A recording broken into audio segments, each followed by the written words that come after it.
मी कारले घेतलेले आहेत, हे अर्धा किलो कारले आहेत. पाण्यामध्ये त्याला 10 मिनिटं ठेवून दिलेले आहेत. आता काढते याला बाहेर, आपण कारला फ्राय बघूया कसं करायचं ते. असे पातळ कारले कापलेले आहेत, स्वच्छ धुतले, पुसले, नंतर कापून घेतले. असे पातळ कापलेले आहेत. ह्या पद्धतीने कारले फ्राय करताना कापायचे. तेल टाकलेले आहे 3 माप आणि हे 2 कांदे आहेत. तेल गरम झालं, कांदा टाकून देते. आता मी कांदा भाजून, मीठ टाकते 1 चमचा, हळद टाकते अर्धा चमचा, जिरा पावडर 1 चमचा घेते. हे सुकं खोबरे खिसून घेतलेलं आहे मी, हे पण तुम्ही टाकू शकता, आवडत असेल तर टाका. आता हे कारले टाकते. मिरची पावडर मी लास्टला टाकणार आहे, कारण तो कारलं फ्राय करणार आहे, नाही तर मग ठसका होईल खूप.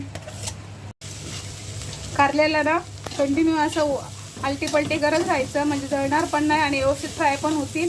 कारण आपण याच्यामध्ये पाणी वगैरे काही टाकणार नाही आहे आणि चिपकणार पण नाही आहे. आणि असं सगळं ना 5-10 मिनिटासाठी झाकून ठेवायचं, एकदम स्लो गॅसवरच ठेवून द्यायचं, जळणार नाही आहेत. कारले शिजत आलेले आहेत, खूप शिजत आलेले आहेत. आता मी याच्यामध्ये मिरची पावडर टाकणार आहे. मिरची पावडर टाकते मी 1 चमचा आणि थोडी मिक्स करते.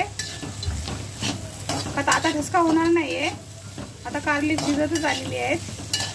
कारले फ्राय करताना पण कमी मीठच टाकायचं आणि भेंडी फ्राय करतो तेव्हा पण कमी मीठच टाकायचं. तुम्हाला असं वाटत असेल कारल्यामध्ये बिया दिसत आहेत, पण मी हे बिया काढलेल्याच नाही आहेत आणि मी कारल्याच्या बिया कधी काढतच नाही. त्या बिया तुम्ही अशा टाकून बघा, फ्राय झाल्याच्यानंतर खाण्यासाठी खूप मस्त लागतात. आता ही माझी भाजी झालेली आहे, पूर्णपणे शिजलेली आहे. हे बघा,